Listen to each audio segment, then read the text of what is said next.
Visto isso que nós estamos falando, visto isso, né, nós temos o quê? Essa situação que estamos aqui enumerando, tá? Bom, consequentemente, concurso público, né? Regras que estão lá no edital, todo mundo sabe, né? Ingresso no serviço público municipal, o indivíduo tem que ter acima de 18 anos de idade, né? Preencher todos os requisitos que estão exigidos no edital, que é a questão da escolaridade, é a questão da exigência documental, né? Todas aquelas questões que são enumeradas. E qual é a ordem do andamento? A ordem do andamento convocação,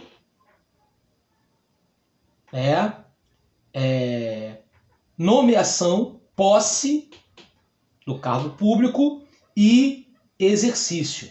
A posse, o que significa a posse? A posse é exatamente a aceitação das atribuições do cargo. As atribuições que são inerentes ao cargo público. Então, obviamente, estamos falando do quê? Dos bônus. Sim. Estamos falando também dos ônus. Bacana, legal. A gente vai falar deles aqui, né? Porque uma das coisas que cai muito em prova são as chamadas penalidades, né? Então a gente vai ver aqui algumas coisas aqui ligadas à penalidade que você vai ver, dentre outras coisas, que o servidor público ele pode ser demitido. A gente vai falar sobre isso, beleza? E o exercício? O exercício, o próprio nome já diz, né? É o início das atividades no serviço público. Bom, a nomeação. O que é a nomeação? Nomeação são formas de provimento, né? Então nós temos os chamados provimentos ao cargo público, né? Que é exatamente o quê? O acesso ao cargo público. E o provimento, vamos falar sobre cada um deles de forma detalhada, que cai muito em prova, se dividem em 5. Né? Temos a nomeação, a reintegração, o aproveitamento, a readaptação e a reversão. Ok? Beleza? E eu meio que já passei por boa parte dessas formas de provimento. Quase todas elas eu já passei. A nomeação é o quê? É a forma de provimento inicial. Então, todos aqueles que vão ingressar no serviço público, eles vão ingressar pelo quê? Pela chamada nomeação. Então, vai sair a sua nomeação, publicada em Diário Oficial, perfeito? E, obviamente, ali você ingressa, né? Toma posse do cargo público e, a partir da sua posse, você entra em exercício do seu cargo público, das suas funções públicas, das suas atribuições públicas, ok? Por que isso? Anderson, me explica de uma forma melhor. Estatuto. Como assim um estatuto? O servidor público... Qual é a diferença do servidor público para o funcionário público, Anderson? Para o empregado público, por exemplo? Bom, a diferença maior, gente, é a forma de contratação deles. O que acontece?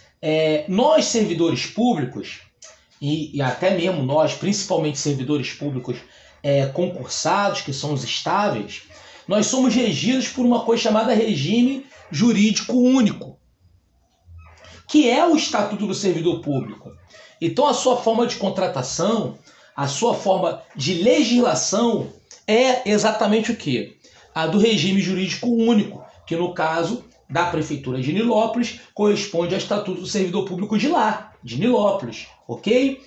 Já aqueles que têm uma função pública, que são funcionários públicos meramente, apenas funcionários, empregados públicos, eles têm formas diversas de contratação, como, por exemplo, a CLT, que é a carteira assinada, né? Ou carteira assinada, ou por meio de um contrato, né? Um contrato temporário. Ah, Anderson, a relação de contrato. O contrato, né? A gente, inclusive, isso aí é dito na lei orgânica, né? Ele é feito para quê? Para situações emergenciais. Porque o ideal em relação ao serviço público é que o cargo seja ocupado por servidores públicos. Né? Então, mas claro que aqui no Brasil, muitas vezes a gente faz lei para não cumprir.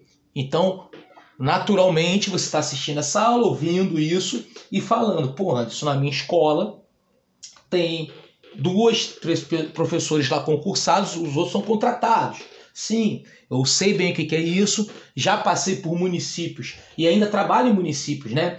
Que tem uma proporção enorme de pessoas nessa situação, mas, enfim, é o que está na lei, então eu tenho que explicar para você o que está na lei, perfeito? Então, são situações como essa que a gente tem que aqui enumerar para que você entenda e acerte a questão na prova, beleza? Tranquilo? Característica que você tem em relação a essa, beleza? Pois bem, vamos ver aqui alguns slides para a gente voltar e avançar mais o assunto. Vamos lá.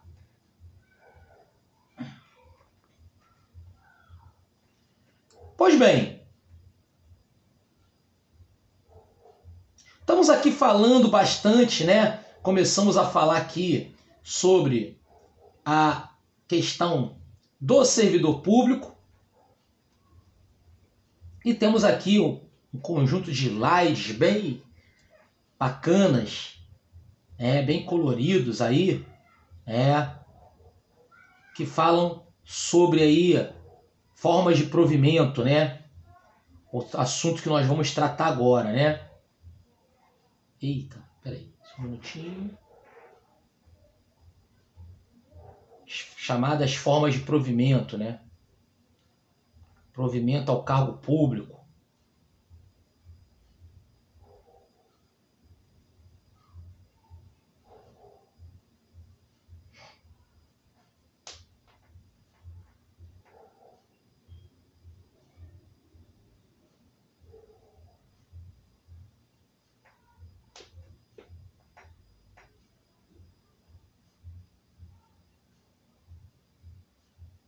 Bom, vamos começar aqui por esse slide aqui. Vamos lá. Aqui, ó, mostra a diferença entre o regime estatutário, que no caso é o regime jurídico único, e o regime seletista, né? Então, primeiro que você tem o quê? Cargo público. No caso, você como servidor público. Diferente do regime seletista, que lá, o que é colocado lá? Lá é colocado o chamado emprego público, né? Que é diferente dessa relação que estamos aqui colocando, beleza? Pois bem, né? Então você tem o chamado termo de posse, nomeação, termo de posse. E o seletista você já tem um contrato de trabalho e prestação de serviço. De um lado você tem a estabilidade, beleza? De outro lado você vai ter o quê? O fundo de garantia. Professor Anderson, servidor público tem FGTS? Não, não temos. Nós não temos fundo de garantia, beleza? É uma das situações que nós temos de diferença entre, por exemplo, a iniciativa privada, que você tem um fundo de garantia, beleza? Mas em contrapartida você tem a estabilidade. Deixa eu voltar aqui para vocês aqui para falar aqui olhando para vocês aqui um pouco. Vamos falar um pouco sobre isso.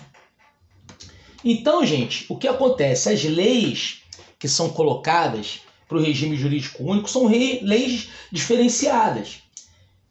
Então, você teria, no caso, chamada estabilidade. Pois bem, mas essa estabilidade, ela é após o quê? Após o cumprimento do chamado estágio ou estado, tanto faz, tá? Estágio ou estado probatório.